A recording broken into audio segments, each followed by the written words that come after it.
মদিনার সাদাসিদে জীবন, খেজুরের ডালপালা দিয়ে তৈরি একটি ছোট্ট ঘর, যেখানে দুনিয়ার ধন সম্পদ ছিল না, কিন্তু ছিল ঈমানের আলো। হজরত আলী রাদিয়াল্লাহু আনহু কঠোর পরিশ্রম করতেন, কখনো কূপ থেকে পানি তুলতেন, কখনো মজুরি করে কিছু খেজুর নিয়ে আসতেন। আর হজরত ফাতিমা রাদিয়াল্লাহু আনহা নিজের হাতে চাকি ঘুরাতেন।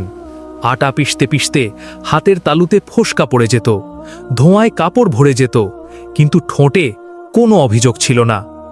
একদিন তাদের প্রিয় সন্তান হজরত হাসান রাদিয়াল্লাহু আনহু এবং হজরত হুসাইন রাদিয়াল্লাহু আনহু অসুস্থ হয়ে পড়লেন।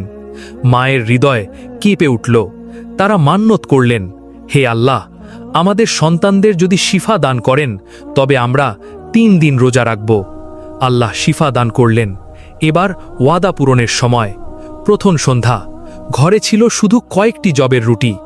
সবাই রোজাদার, ক্ষুধায় শরীর দুর্বল। ঠিক ইফতারের মুহূর্তে দরজায় কড়া নাড়ার শব্দ। আমি এক মিসকিন, আল্লাহর নামে কিছু দিন। একবার শিশুদের দিকে তাকালেন, একবার রুটির দিকে, তারপর সব কিছু দিয়ে দিলেন আল্লাহর নামে। সেদিন রাতে শুধু পানি দিয়ে রোজা খোলা হলো। দ্বিতীয় সন্ধ্যা, দুর্বলতা আরও বেড়েছে। আবার কড়া নাড়া। আমি এক ইয়াতিম। আবারও নিজের প্রয়োজন পিছনে, আল্লাহর সন্তুষ্টি সামনে।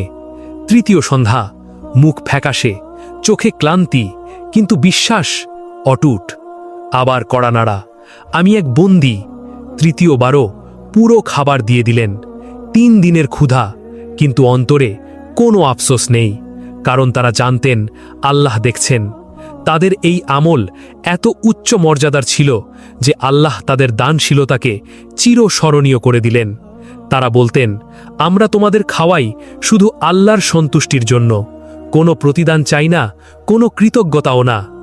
এটি শুধু খাবার দেওয়া ছিল না, এটি ছিল নিজের ক্ষুধাকে কুরবান করে দেওয়া আল্লাহর ভালোবাসার জন্য। এই ছিলেন হজরত ফাতিমা রাদিয়াল্লাহু আনহা। সরলতায় মর্যাদা, সংকটে দানশীলতা, আর প্রতিটি অবস্থায় শুকরিয়া। যদি এই গল্পটি আপনার হৃদয়ে ছুঁয়ে থাকে, তাহলে কমেন্টে লিখুন আলহামদুলিল্লাহ।